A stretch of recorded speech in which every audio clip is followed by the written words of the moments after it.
This episode is brought to you by Progressive, home of the Name Your Price tool. You say how much you want to pay for car insurance, and they'll show you coverage options that fit your budget. It's easy to start a quote. Visit Progressive.com to get started. Progressive Casualty Insurance Company and Affiliates. Price and coverage match limited by state law.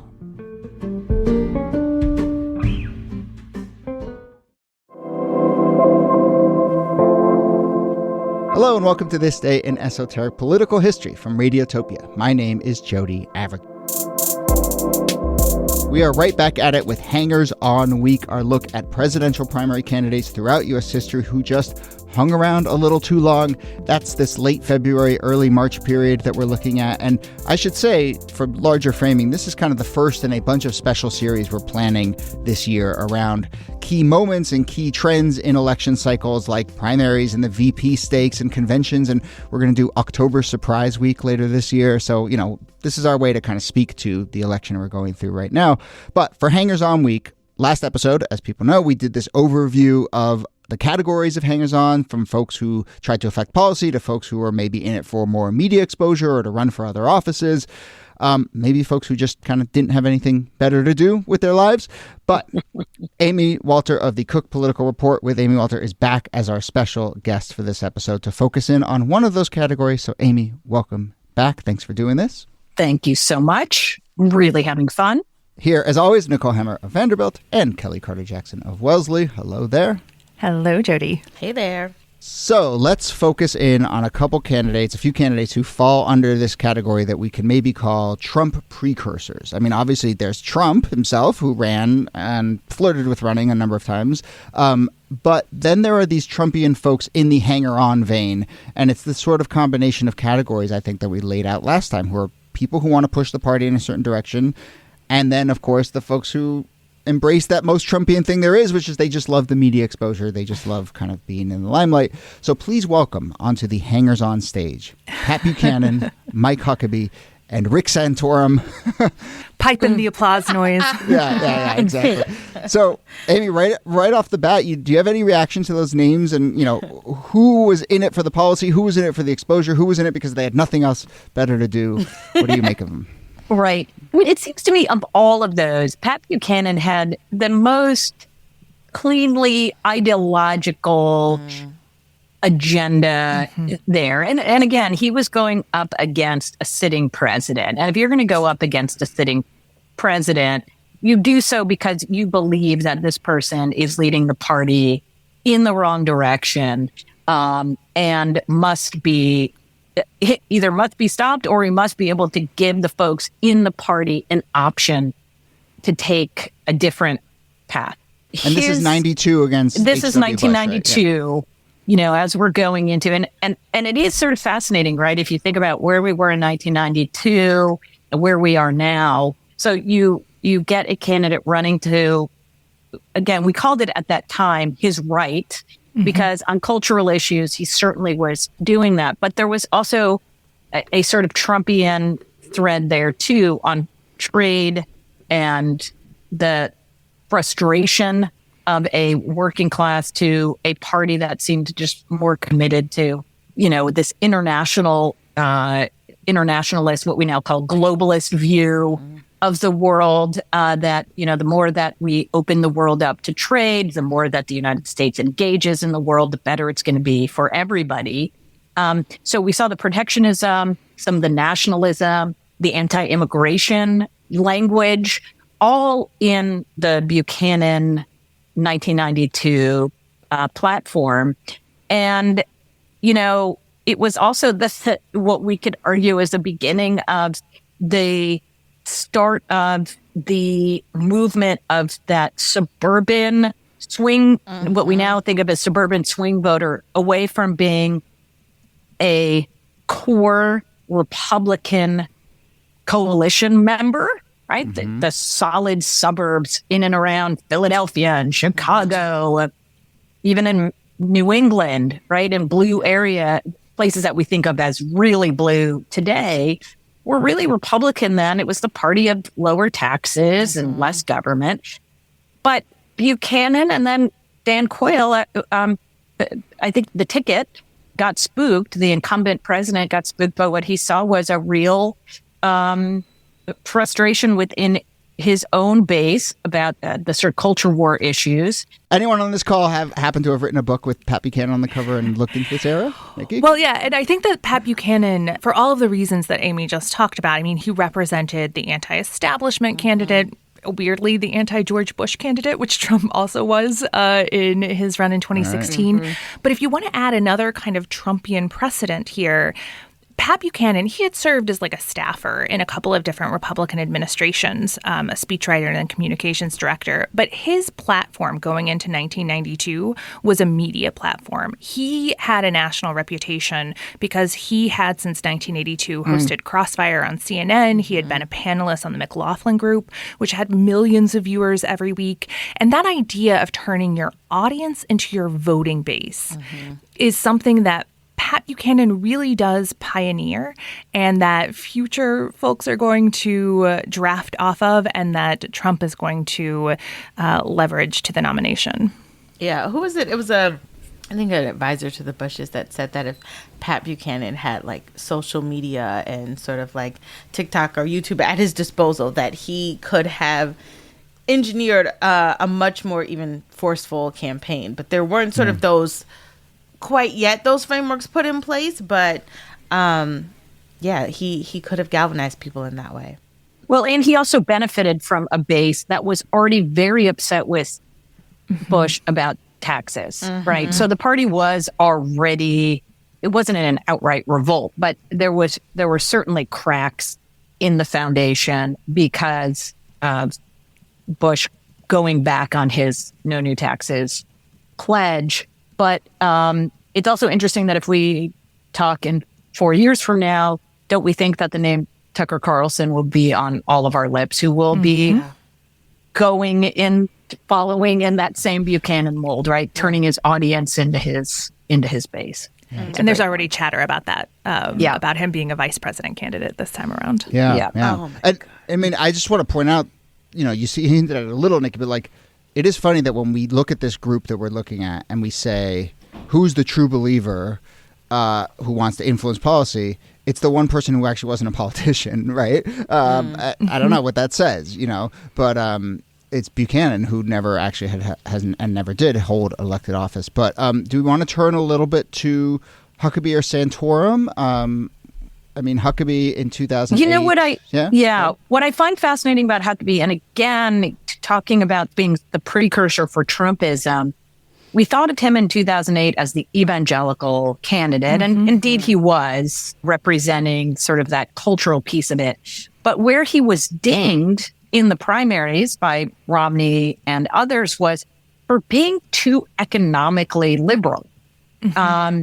And that is something that Trump picked up on as well. It actually is popular to say things like, we're not going to cut Social Security. Yeah, it's a good idea we're seeing this now across states like Ohio, where Republicans are on the picket lines with the workers, right? That's not something that Republicans did. Yeah. That was a Democratic, right? They are the working class party. We are the white collar party.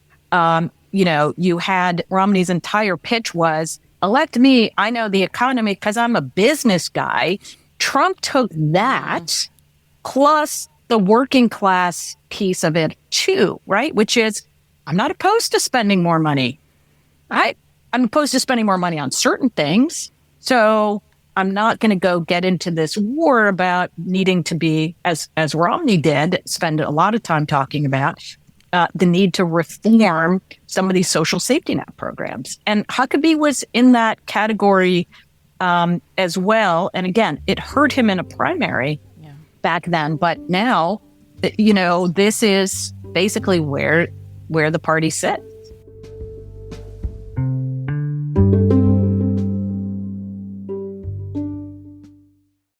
Do you ever feel like there's nothing new in the news? There are urgent things happening in the world around you, but all you hear is noise. That's why we made What Next? Our goal is to tell you the stories you haven't heard before, Or maybe a different side to the story you thought you already knew all about. I'm Mary Harris, the host of What Next? And I love my job because it helps me cut through the noise of the news. And then I get to bring it to you. Together, we can figure out what next. Hosted by Lindsey Graham, Wondery's podcast American History Tellers takes you to the events, times, and people that shaped America and Americans. In the latest series, American History Tellers explores the Underground Railroad, a covert network of secret routes and safe houses operated by men and women committed to helping enslaved people escape bondage in the South. Follow American History Tellers on the Wondery app or wherever you get your podcasts. And that through line of tapping into white working class grievance by talking about economics, talking about jobs, talking about unions, talking about social services. I mean, that's something that Santorum picks up as well. But where Huckabee is talking in this evangelical, happy warrior idiom of a Southern politician, Rick Santorum is coming from Pennsylvania. He had this part in his speeches where he talked about his grandfather, who was a coal miner, and he would talk about his grandfather's hands and have this just like very calloused hands, working class appeal that I think is so important if we're thinking about precursors to Donald Trump, because even though personality wise, they could not be more different. Trump makes real inroads in the kind of Steel Belt, Rust Belt region that Santorum came out of. And so I think that, Santorum had this like weird sort of up and down during the 2012, like everyone had during the 2012 Republican primaries. But I think was also pointing to a tolerance both for frustrations with the establishment, which Romney had come to stand in for, but also a tolerance for a move away from Reagan economics and toward something that looked more white working class populist than the party had embraced for a long time. Was it me or was it Santorum that was like, we're not going to take money and give it to blah people? Like he stopped himself almost halfway when he realized, wait, I can't say that, but I'm halfway there. Like, I do remember that. Yeah, I mean, you could certainly see both of these as two of the last Republican candidates who felt those guardrails, right? Yeah. And then those have just disappeared. Half a guardrail for Santorum, and they fell off the rest of the way. I mean, I suppose another way to view Huckabee, and I think Santorum has had this even though he maybe didn't run against Trump, but, this classic, I think, hangers-on phenomenon that we touched on a little bit last time, but it's, they criticized Trump fiercely and then came around, which is the story, I think. Well, I guess, Amy, my question for you is, we think of that as such a almost like sui generis Trump thing of like, he just gets everyone 6 months after they said his nomination is the most dangerous thing this country's ever faced, they're all of a sudden, raising their hand next to him on a stage. Right. Or is that kind of always the case, that this system forces you to present the opposition as an existential threat and then forces you to sort of align with them when your number's up? That is an excellent question. And it does feel like that's the moment we are sitting in today. And it may not necessarily have always felt that way. When you look at the polling showing, what is it, 85% of Democrats, it's a similar number of Republicans who say, like, if the other side wins, it's like the end of America. The American civilization will literally fall apart.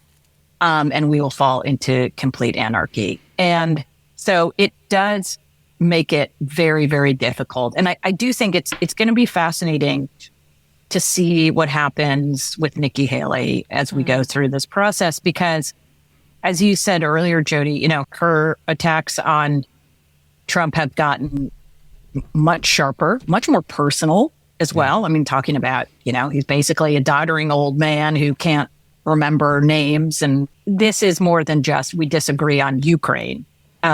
This is a personal attack. And so if she does indeed, at the end of the day, does she go to a unity rally with him? Does she wait until we get closer to the election? But, this is where you as a politician in this era really do have to sort of put yourself in thinking through what your future can hold. It is. I guess the one person I would point to maybe is a Joe Lieberman, who remember in 2008 he was floated as a McCain running mate, and McCain really wanted him, and I think Lieberman really wanted to do it, and the Republicans convinced McCain, and his team convinced McCain that no, you can't do this. This would be absolute political suicide, and so he went ahead and made the best choice possible. Exactly. I mean, they were like, who is the opposite in every way of Joe Lieberman? I mean, like, has there ever been a bigger swing in a choice? It's incredible. But anyway. But, Lieberman now is basically, ever since that moment became an anti-Democrat, right? Sort of detached himself from the party, and now he's leading the No Labels group, which for so many Democrats, they see as basically a covert organization for Trump. So your decision to even ponder or even criticize your own party means you probably do not have a political future with that party. And good luck to you if you ever want to do politics again, which most of these people do. Right. So one last thing as we wrap up here, to also note about Huckabee and Santorum and how they kind of helped usher in a Trumpian kind of politics. They were also specifically partners in a very Trumpian move, which we continue to see, which was in 2016, they were part of the sort of rogue debate that were like counter-programmed a real debate, right? There was that whole thing where there was like the main debates and then the sub-debates and like the second debates where but then Trump started to hit upon this thing of like, well, I don't even have to show on the debates. And not only do I have to be, am I absent, I'm going to counter-program and force people's hands. In Santorum and Huckabee were two of his partners, and I think the first attempt at that. And so it shows you kind of how they were thick as thieves on that front too. All right. Well, please help usher off the stage Rick Santorum, Mike Huckabee, Pat Buchanan. Next episode, we will bring a couple more hangers-ons onto the stage. But this is the end of our time with Amy Walter of the Cook Political Report. Thank you so much for helping kick off this series. We're going to do 2 more episodes, but this has been really, really fun, and maybe we can lean on you as the election goes on to do a little bit more of, hey, remember Of course, when. As a hanger-on myself, I will do it. I will do it. An old hanger-on. We really appreciate that. But go check out, as always, the brilliant work at the Cook Political Report with Amy Walter. Nicole Heimer, thanks to you as always. Thank you, Jody. And Kellie Carter-Jackson, thanks to you. My pleasure.